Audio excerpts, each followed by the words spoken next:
आज पाकिस्तान को समझ में आया कि काश उनके पास भी मोदी होता।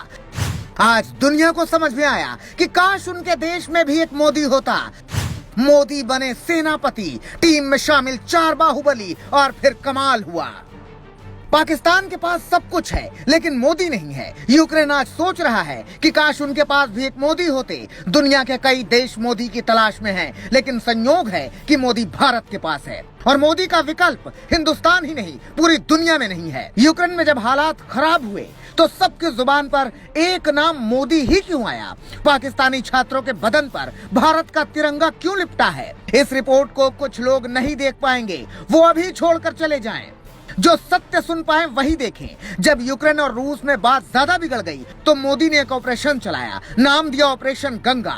मोदी का ऑपरेशन गंगा कैसे 72 घंटे में कामयाब हुआ, कैसे दिल्ली से लेकर यूक्रेन तक बाहुबली मंत्रियों की पूरी फौज खड़ी की गई। एक से बढ़कर एक अधिकारी ऑपरेशन में लगाए गए, एक से बढ़कर एक मंत्री लगाए गए। एयर इंडिया से मामला नहीं संभला तो फिर वायुसेना को ऑपरेशन का जिम्मा सौंपा गया और पूरी दुनिया देखती रह गई। मोदी ने कैसे 72 घंटे में भारतीय छात्रों को यूक्रेन से सुपरमैन की तरह निकाल लिया।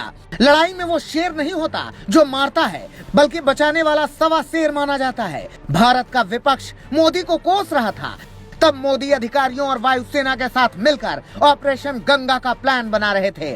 और कैसे क्या हुआ हम आपको बताते हैं। यूक्रेन में सिर्फ वो बच सकता है जिसका रिश्ता भारत से हो या पास में भारत का झंडा हो। रूस के सैनिक तिरंगा देखते ही मोदी मोदी कहने लगते हैं और फिर वो मदद भी करते हैं। पाकिस्तान अपने फंसे हुए छात्रों की मदद नहीं कर पा रहा। इसके कई वीडियो वायरल हैं। पाकिस्तान के छात्रों को समझ में आया कि उन्हें भी मोदी और भारत का तिरंगा ही बचाएगा। पाकिस्तान को एक बार फिर समझ में आया कि भारत क्या है, पीएम मोदी की ताकत कितनी है। ऑपरेशन गंगा की टीम यूक्रेन की सरहद से जुड़े देशों तक पहुंची और उन छात्रों को बचाया जो वहां बुरी तरह फंसे थे। भारत का तिरंगा देख यूक्रेन की सेना हो या फिर रूस की सेना, हर कोई मदद के लिए तैयार होता है। पीएम मोदी ने ऑपरेशन गंगा के लिए पहला नाम चुना एस जयशंकर का। एस जयशंकर विदेश मंत्री हैं, लंबे वक्त तक विदेश सचिव भी रहे हैं। विदेश नीति के मामले में एस जयशंकर को वही दर्जा हासिल है जो रक्षा से जुड़े मामले में अजीत डोभाल को मिलता है।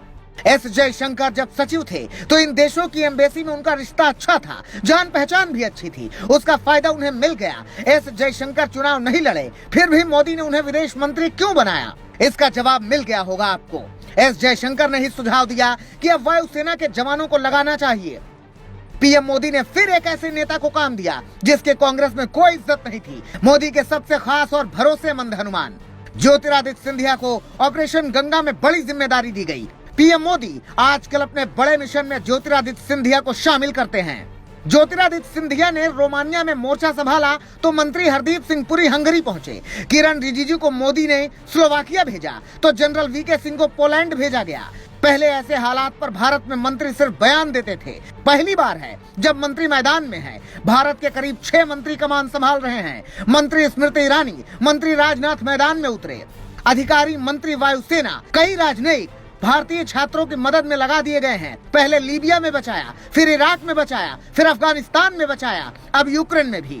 मोदी की तारीफ आपको झूठी लगती है तो कुछ और सच्चाई हम दिखाते हैं। ये खत देखिए, इसमें लिखा है न वीजा चाहिए न कुछ, मदद चाहिए तो पैसे भी मिलेंगे। कहां तक जाना है, कहां नहीं जाना है, ये तक लिखा गया है।